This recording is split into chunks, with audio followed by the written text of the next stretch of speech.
أعوذ بالله من الشيطان الرجيم. بسم الله الرحمن الرحيم. إذا زلزلت الأرض زلزالها وأخرجت الأرض أثقالها وقال الإنسان ما لها يومئذ تحدث أخبارها بأن ربك أوحى لها يومئذ يصدر الناس أشتاتا ليروا أعمالهم فمن يعمل مثقال ذرة خيرا يره ومن يعمل مثقال ذرة شرا يره. صدق اللہ العظیم. جب زمین سخت زلزلے سے ہلا دی جائے گی اور زمین اپنے بوجھ کو نکال دے گی اور انسان کہے گا کہ زمین کو کیا ہوا، اس دن زمین اپنی خبریں بیان کر دے گی، اس وجہ سے کہ تیرے رب نے اس کو حکم دیا ہے. اس دن انسان واپس لوٹنے کی مختلف جماعتیں بن کر تاکہ وہ اپنے عمل کے نتائج دیکھ. پھر جو ذرہ برابر برائی کرے گا تو اسے بھی دیکھے گا اور جو ذرہ برابر برائی کرے گا تو اسے بھی دیکھے گا. قرآن کریم کی یہ سورت جس کو سورہ زلزال جس کا نام رکھا گیا، اس سورت کو سورہ زلزال اس لیے کہا گیا کہ اس میں قیامت کے حکم اور قیامت کے زلزلے کا تذکرہ ہے، اس لیے اس سورت کو سورہ زلزال کہا گیا. زلزلہ اور قیامت کا جو حکم ہوگا وہ 3 وجہ سے ہوگا. پہلی وجہ یہ ذکر کی گئی کہ اللہ تبارک و تعالی زمین پر اپنی تجلی فرمائیں گے، جیسا کہ حضرت موسیٰ علیہ السلام نے اللہ تبارک و تعالی سے عرض کیا کہ اللہ تعالیٰ میں تیرے دیدار چاہتا ہوں. اللہ رب العالمین نے فرمایا یہاں آپ نہیں کر سکتے. چنانچہ حضرت موسیٰ کو جب دیدار کروانے کے لیے کہا گیا کہ فلاں پہاڑ کی طرف آپ دیکھیں تو پہاڑ ریزے ریزے ہو گیا اور زمین پر جب تجلی رب العالمین کی ہوتی ہے تو زمین اس بوجھ کو برداشت نہیں کر پاتی، وہ ٹکڑے ٹکڑے ہو جاتی ہے. تو قیامت کے دن اللہ تبارک و تعالی زمین پر تجلی فرمائیں گے تو زمین ٹکڑے ٹکڑے ہو جائے گی. یہ حکم کا پہلا ریزن قیامت کے. دوسرا کارن اور دوسرا ریزن قیامت کے حکم کا کہ اللہ تبارک و تعالی گنہگاروں پر غضبناک ہوں گے اور اس غضب کی وجہ سے اللہ تبارک و تعالی کی طرف سے غضب کا اظہار ہوگا اور ساتھ میں مردوں کو زمین سے نکالنا، قبروں کو پھاڑنا. اور قبروں سے نکالنے کے لیے ضرورت ہے کہ زمین کو ہلایا جائے. تو زمین پر حکم آنے کی دوسری وجہ اور تیسری وجہ زمین پر حکم آنے کی کہ سور پھونکنے کے وقت ہوا جو تیز چلے گی تو وہ تیز ہوا چلنے کی وجہ سے زمین کی خالی جگہوں میں وہ ہوا گھسے گی. تو ہوا گھسنے کے بعد جو زمین کے پہاڑ ہیں، بلندیاں ہیں، چوٹیاں ہیں، وہ تمام کی تمام ایک چٹیل میدان کی طرح بن جائے گی. تو یہ 3 وجہ زمین پر دھرتیکم اور بھوکم آنے کے قیامت کے.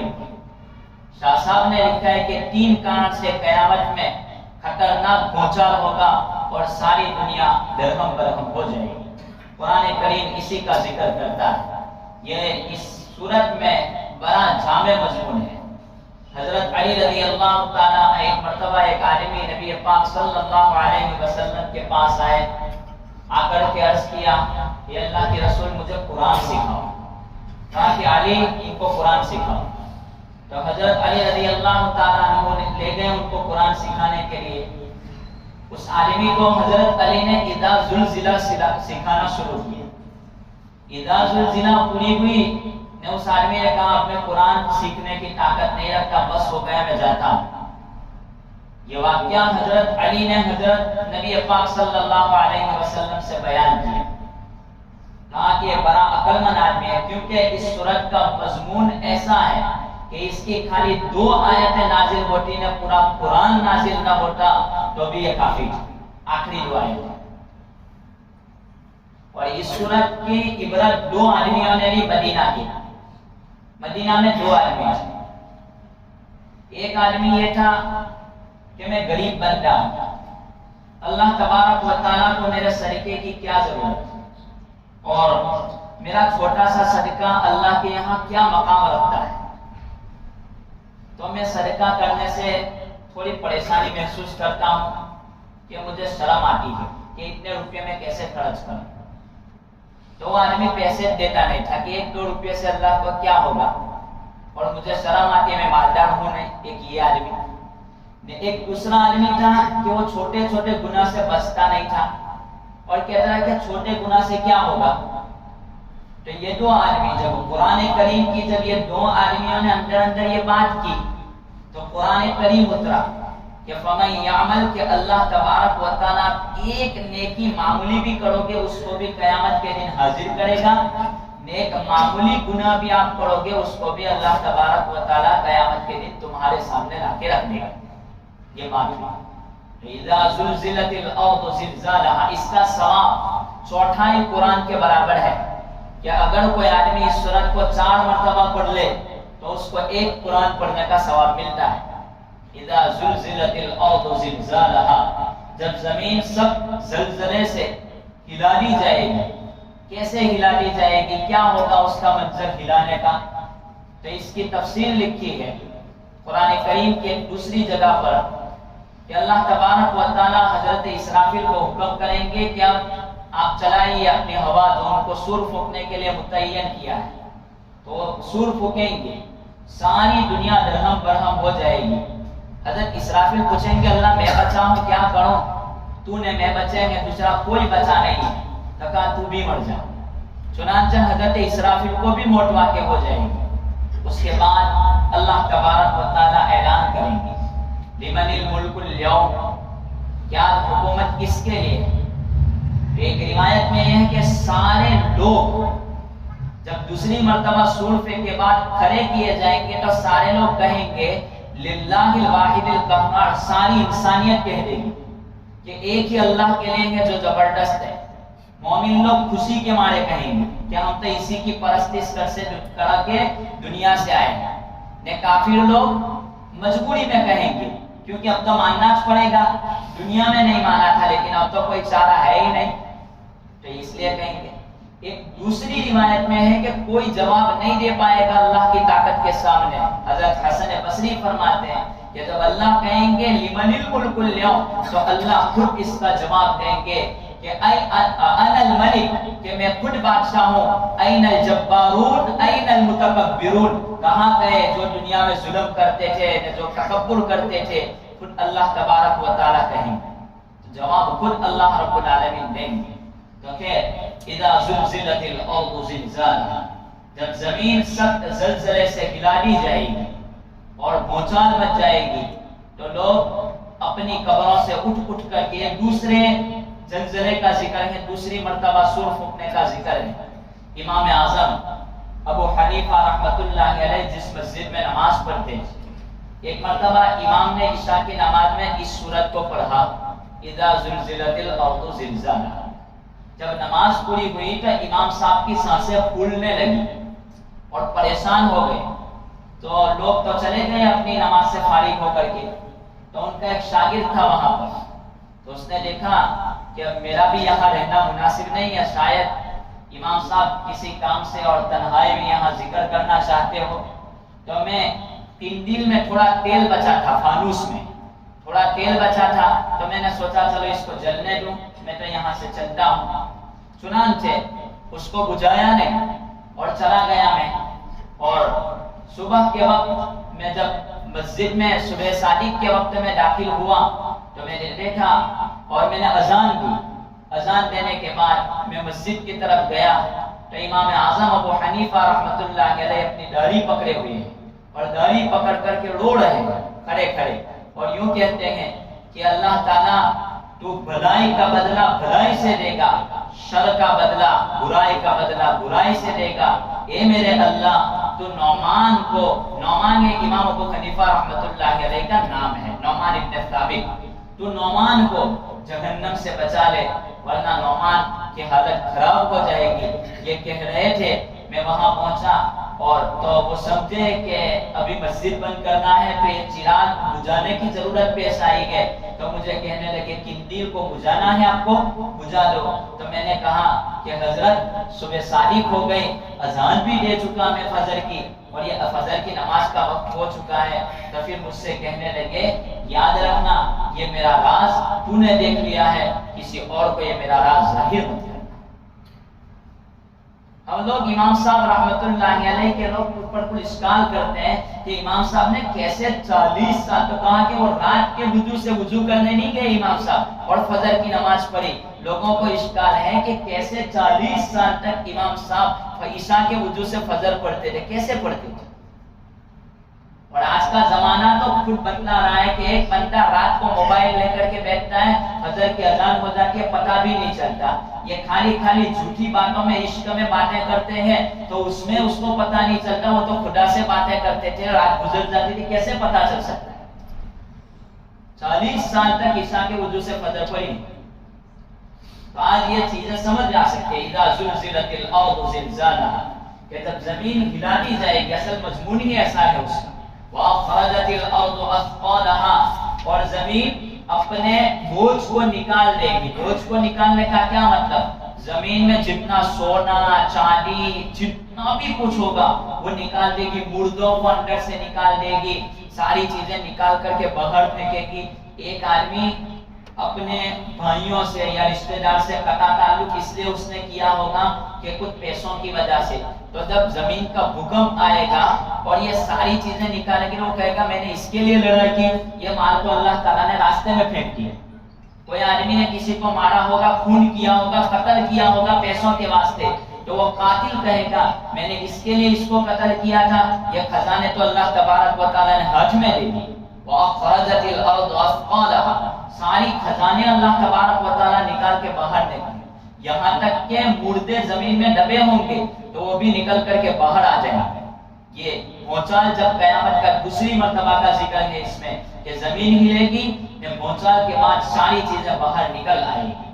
حضرت عمر ابن عبدالعزیز رحمت اللہ علیہ کے سامنے جب ایسے تذکیرہ دے تو عمر ابن عبدالعزیز رحمت اللہ علیہ رویا کرتے تھے کہ میرا کل قیامت کے دن کیا ہوگا، میں میرے رب کے سامنے کیسے کھڑا رہ پاؤں گا۔ ایک مرتبہ حضرت عمر ابن عبدالعزیز اپنے کمرے میں تھے کہ ان کی مالی آئی، سلام کیا، سلام کرنے کے بعد نماز شروع کر دی ان کی مالی نے، نماز پڑھ کر کے فارغ ہوئی، میں آنکھ لگ گئی، آنکھ لگنے کے بعد اس مالی وہ خواب میں رونے لگی، نیند میں ہی رونے لگی، تو اس نے خواب سے فارغ ہوئی تو عمر ابن عبدالعزیز رحمت اللہ علیہ سے کہنے لگے میں نے خواب دیکھا ہے، خواب میں نے جہنم کو دیکھا ہے۔ کہا کہ بول بول کیسے تو نے جہنم کو کس عالم میں دیکھا؟ کہا کہ میں نے دیکھا کہ قیامت کا بھونچال ہوا اور سخت زلزلہ آیا اور سارے لوگ درہم برہم ہوئے، لوگوں کو ایک ہی میدان میں کھڑا کر دیا گیا، پھر اللہ تبارک و تعالیٰ نے بلایا اور بلانے کے بعد سب کو ایک طرف جمع کیا اور جہنم کو کھینچ کر کے قریب کیا گیا، اور جہنم کو لانے کے بعد پھر اللہ تبارک و تعالیٰ نے پل صراط کو منگوایا اور پل صراط کو جہنم کے اوپر بچھایا گیا۔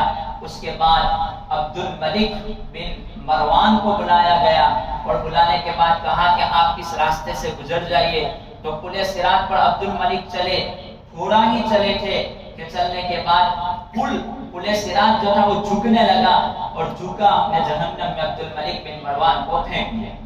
اس کے بعد میں نے دیکھا کہ ولید ابن عبد الملک کو بلایا گیا کہ تو بھی چلا جا پل صراط پر سے، تو پل صراط پر وہ بھی تھوڑا چلا اور پل جھکا، جھکنے کے بعد جہنم کی طرف اس کو بھی پھینک دیا گیا۔ اس کے بعد سلیمان بن عبد الملک کو بلایا گیا، تو سلیمان بن عبد الملک بھی پل پر چڑھا، تھوڑا چلا، نے پل جھکا، نے وہ بھی جہنم کے اندر گر گیا۔ کہا کہ حضرت وہ مالی کہتی ہے پھر آپ کو بلایا گیا، بے ہوش ہو گئے کہ مجھے بلایا گیا، پھر کرتے ہوش میں ہی نہیں آئے، تو وہ بالی کان میں کہتی ہے کہ حضرت عمر آپ بے خوف ہو جائیے، آپ کو اللہ نے نجات دے دیا، آپ نجات پا گئے، آپ نجات پا گئے، نجات پائے، لیکن بس وہ بات سنتے ہی نہیں اور اپنے پیر زمین پر رگڑنے لگے کہ کیا منظر ہوگا وہاں پر رب العالمین کے سامنے میں کیسے کھڑا رہ پاؤں گا۔ وَأَخْرَجَتِ الْأَرْضُ أَثْقَالَهَا، جب زمین اس طرح ہلے گی تو لوگ قبروں سے باہر نکلیں گے، مردے زندہ ہو جائیں گے۔ وَقَالَ الْإِنسَانُ مَا لَهَا، انسان کہے گا کہ کیا ہو گیا زمین کو، اچانک اتنا کیوں ہلتی ہے؟ اس طریقے پر حکم آئے گا کہ ساری زمین ایک ہی سطح پر آ جائے گی، بلندیاں سب کچھ ایک ہی میدان نظر آئے گا، پوری دنیا، کوئی پہاڑ کوئی اونچ نیچ نہیں رہے گی، کوئی اونچاؤ کوئی نیچاؤ کوئی چیز رہنے والی۔ وقال الانسان ما لها، انسان کہے گا کہ زمین کو کیا ہو گیا؟ یومئذ تحدث اخبارها، اس دن زمین اپنی خبریں بیان کر دے گی۔ زمین کے خبریں بیان کرنے کا کیا مطلب، کیا ضرورت تھی؟ حالانکہ فرشتے نامہ اعمال والے ہیں تو زمین کی کیا ضرورت تھی؟ تو محدثین نے لکھا ہے تاکہ دلیل مضبوط ہو جائے اور نیک لوگوں کی تعریف ہو جائے زمین جب اپنی باتیں بیان کرے تو، اور گنہگاروں کو ان کی سزا مل جائے۔